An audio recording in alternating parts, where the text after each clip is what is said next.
મને કોઈ પૂછે કે ધર્મ એટલે શું, એક વાક્યમાં જવાબ આપો તો પ્રભુના શબ્દ વાપરીને એક જ વાક્યમાં કહીશ કે સ્વાર્થનું વિસર્જન એ ધર્મ છે, બીજું કાંઈ ધર્મ નથી. તમે સ્વાર્થને વિસર્જિત કરી દો, બધા પાપ એની પાછળ નીકળી જશે. તમારામાં સ્વાર્થ નથી, ક્રોધ કોના માટે કરશો? તમારામાં સ્વાર્થ નથી, અભિમાન ક્યાંથી લાવશો? તમારામાં સ્વાર્થ નથી, બીજાને છેતરશો શેના માટે? તમારામાં સ્વાર્થ નથી, લોભ શેનો કરશો? એક સ્વાર્થ નીકળ્યો, એની પાછળ બધા જ પાપ નીકળી ગયા. પર્યુષણ તમારો સ્વાર્થ કાઢી નાખે છે. પર્યુષણ તમને એટલું જ કહે છે કે એક વખત હળવા થઈ જાય, પોતાની જાતને સર્વ માટે ઓગાળી દો અને ધર્મનો પ્રારંભ કરી દો. ચોક્કસ તમે મને પ્રશ્ન કરી શકો કે સાહેબ સ્વાર્થ વિસર્જન એ ધર્મ છે, તો શા માટે અમને નાનપણથી એવું શીખવાડે છે કે પૂજા એ ધર્મ છે, પ્રતિક્રમણ એ ધર્મ છે, આ ધર્મ છે, તે ધર્મ છે? શા માટે જિંદગીના પહેલા દિવસથી સમજ ના થયા દિવસથી એમ નથી કહેવાતું કે સ્વાર્થ વિસર્જન એ ધર્મ છે? ક્રિયાનો ધર્મ શા માટે પકડાવ્યો? ભાવનાનો ધર્મ શા માટે છોડાવ્યો? છોડાવ્યો શબ્દ વાપરું છું કેમ કે આપ્યો નથી. આનો જવાબ એક જ આપું, એક નાનકડી કથાથી આપું. એ કથામાં આનો પૂરેપૂરો તમને જવાબ મળી જશે. એક શેઠ હીરા બજારમાં હીરાનો વેપારમાં વધઘટ ચાલ્યા કરે, પણ એક ખોટ એવી આવી કે શેઠ એમાંથી બેઠા જ ના થઈ શકે.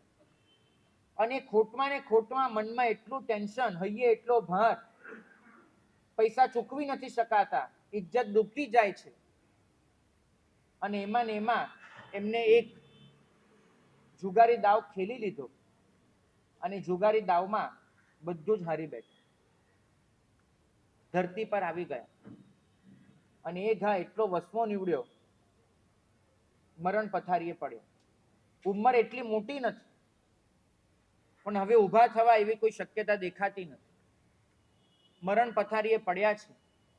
મનમાં એક જ ચિંતા છે કે વેચી સાટીને બધું દેવું તો ચૂકવી દીધું, પણ પાછળ આ મારી શ્રાવિકા અને મારો દીકરો એ જીવી શકે એવી કોઈ મૂડી મૂકીને જતો નથી. મનમાં એક જ ચિંતા. દીકરો નાનો છે, 14 વર્ષનો, હજુ કમાતો થયો નથી. શ્રાવિકા છે, 2 જણનું શું? બસ મનમાં એક જ વાત. છેલ્લા દિવસો છે. એક દિવસ શ્રાવિકા હતી, દીકરાને બોલાવ્યો અને કીધું કે કબાટ ખોલો. કબાટ ખોલાવ્યું, ચાવી આપીને ચોરખાનું ખોલાવડાવ્યું અને ચોરખાનામાંથી દીકરાને કહ્યું પેલી ડબ્બી લઈને આવ. ડબ્બી ખોલાવડાવી, શેઠે દેખાડ્યું, અંદર 5 હીરા હતા. શેઠે કહ્યું કે જો દીકરા, જો શ્રાવિકા, પોતાના ભરોસે જીવજો, કામ કરી ખાજો, મહેનતથી ગુજરાન ચલાવજો, કોઈને આગળ હાથ નહીં લંબાવતા. પણ કદાચ બધું જ ખૂટી જાય, ખાવાના પણ સાંસા પડે, કંઈ જ ન બચે, તો એક કામ કરજો, આ હીરા વેચી નાખજો અને હીરા વેચીને જે આવે એમાંથી જિંદગી ચલાવી લેજો. પણ મારી ખાલી એક જ શરત, આ હીરા વેચવા જાઓ તો એક અમરચંદ શેઠ સિવાય કોઈને ત્યાં વેચતા નહીં. મને ભરોસો છે કે અમરચંદ શેઠ પર, બીજા કોઈ પર ભરોસો છે નહીં. તો અમરચંદ શેઠને ત્યાં જ આ હીરા વેચજો, એ જ સાચો માલ પરખશે અને એ જ તમને યોગ્ય રીતે પૈસા આપશે, બાકી બીજા બધા તમને છેતરી જશે. આટલું એક વચન આપો કે અમરચંદ શેઠ સિવાય હીરા કોઈને વેચશો નહીં, અને જરૂર ન પડે ત્યાં સુધી હીરા નહીં વેચો. શેઠાણીએ વચન આપ્યું, દીકરાએ વચન આપ્યું. શેઠે નિરાતે શ્વાસ મૂકી દીધો. શેઠની પાછળ શેઠાણી ઘરકામ કરે, અલગ અલગ ઘરે જાય, બધું કરે, પણ 2 છેડા ભેગા ન થાય.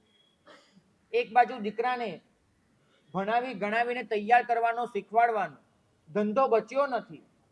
દીકરા પાસે એક નાનકડી મૂડી પણ નહીં હોય તો ધંધો કેવી રીતે થશે? માને મોટી ચિંતા. અને ઘસાતી એવી હાલત આવી ગઈ કે ખરેખર પેલા હીરા વેચવા પડે એવા દિવસો આવ્યા. ગયો દીકરો અમરચંદ શેઠ પાસે હીરા લઈને. અમરચંદ શેઠ પેઢી પર બેઠા છે, દીકરો ઉભો રહ્યો, અમરચંદ શેઠ ઓળખી ગયા, દીકરાને જોયો, શેઠ આ હીરા વેચવા છે. શેઠે હીરા જોયા, તપાસ્યા, દીકરાને કીધું જો દીકરા, હીરા શેના વેચવા પડે તારે? સ્થિતિ એવી છે, વેચવા પડે. સારું, હું તને શું કહું, હમણાં તને હીરાના પૈસા આપું, આવશે, પણ એ બધા પૈસાનું તું આખરે શું કરીશ? વાપરી નાખીશ, તારી માં તો બધા વાપરી નાખશે, અને પાછા 2 વર્ષે 5 વર્ષે જે સ્થિતિમાં છો એ સ્થિતિમાં પાછા આવીને ઉભા રહી જશે. આ કોઈ કાયમી સોલ્યુશન નથી હીરા વેચી નાખવા. મારું માન, આ હીરા તારી પાસે જ રહેવા દે, ઘરે જઈને પાછા જ્યાંથી કાઢ્યા હતા ત્યાં મૂકી દે, અને આવતીકાલથી પેઢી પર આવવાનું શરૂ કર. મારા દોસ્તનો દીકરો છે, શીખ મારી સાથે. મારો દીકરો જેમ શીખે છે તું પણ શીખ. 2 વર્ષમાં બધો ધંધો આરપાર કરાવી નાખીશ તને, અને પછી હું તને જ ધંધો કરાવી આપું. એક કાયમી સોલ્યુશન આવે, કાલથી શીખવા આવ. દીકરો 16 વર્ષનો થયો તો પેઢીએ જવાનું શરૂ કર્યું. હીરામ 3 મહિના તો હાથમાં લઈને જોવા પડે તો ઓળખાણ થાય. હવે તો બધા મશીનો આવી ગયા કે સીધું કહી દે છે, બાકી તમે બાપ દાદાને પૂછજો, બધું હાથમાં લઈને જ ચાલતું. 2 વર્ષમાં તો દીકરાએ એવી પરખ કરી, એના બોલ પર હીરાના ભાવ નક્કી થતા થયા. હીરા બજારમાં એટલું કાઠું કાઢ્યું, અને શેઠે પોતાની ફર્મમાં એને ભાગીદાર બનાવ્યો. ઘર સુખી થયું, ટકી ગયું. એક દિવસની વાત, બજારમાં હમણાં થોડી મંદી છે, શેઠ અને પેલો છોકરો બેઠા છે. શેઠે પેલા છોકરાને કહ્યું કે કામ કરને, જેને પેલા હીરા લઈ આવ, આપણે ખાલી એનો ભાવ કરી રાખીએ. આ ભાવ કરી અને મૂકી રાખીએ, કોઈ વખતે આપણને લાગે કે આપણો ભાવ મળે છે ત્યારે કાઢી નાખીશું. નિરાતે બેઠા છીએ તો એક કામ પતે. દીકરો ઘરે ગયો, જઈને લઈ આવ્યો હીરા, ડબ્બી લાવ્યો, છે કીધું ખોલ, આપણે કરીએ ભાવ. દીકરાએ ખોલી ડબ્બી જોયું, અને 5 પેલા હીરા લઈ સીધો ઘા કર્યો, રસ્તાના સામે છેડે ફેંકી દીધા. શેઠ કોઈ બચ્ચું હોત તો રમવા આપી દે, આ ફેંક્યા. શેઠે શું થયું ભાઈ, તે હીરા ફેંકી દીધા? અરે શેઠ શું મજાક કરો, અમરચંદ શેઠ, આ કાચના ટુકડા હતા 5. સાચું કેજો, પહેલા દિવસે તમને ખબર હતી કે નહીં કે આ 5 કાચના ટુકડા છે? ખબર હતી કે નહીં? શેઠ મલકે, દીકરા તને શું લાગે? શેઠ તો પછી મને એ કહ્યું કે એ દિવસે કેમ ન કહ્યું કે આ 5 કાચના ટુકડા છે? એ દિવસે શા માટે મારો ભ્રમ ટકાવી રાખ્યો કે આ હીરા છે? શું કામ? શેઠ કે જો, પહેલી વાત તો એ કે ગરીબ માણસને બધા પર શંકા પડે. એ દિવસે મેં તને કહ્યું હોત કે આ કાચના ટુકડા છે તો તને એમ થાત કે અમરચંદ શેઠને પડાવી લેવા છે, એટલે મારી સાથે ખોટું બોલે છે. તો તારો ભરોસો એ દિવસે મારી પર નહીં પડત, એટલે મેં નહીં કીધું. પણ સાચી વાત બીજી છે, તું પોતે આ કાચના ટુકડા છે એટલું સમજે, એટલું શીખે, એની હું રાહ જોતો. હું તને શું કામ કહું કાચના ટુકડા છે? તું પોતે જ સમજ કે આ કાચના ટુકડા છે, બસ એ દિવસની રાહ જોતો હતો. મારે તેને શીખવાડવું હતું, સમજાવવું હતું, અને અહીં સુધી લાવો. જ્ઞાની ભગવંતો આપણને આટલું જ કહે છે કે તમે પોતે સમજના થાવ એટલી અમે રાહ જોઈએ છીએ. એ સમજે છે કે આપણે જે ધર્મ હાથમાં પકડ્યો છે એ કાચના ટુકડા છે, હીરા નથી. આપણે હીરાના નામ પર કાચના ટુકડા જ લઈને બેઠા છીએ, એ સમજે છે. પણ એમને ભરોસો છે કે આ કાચના ટુકડા જ રમાડતા રમાડતા આપણામાં ક્યારેક એ સમજણ વિકસશે અને આપણે હીરા જેવા સાચા ધર્મ સુધી પહોંચશું.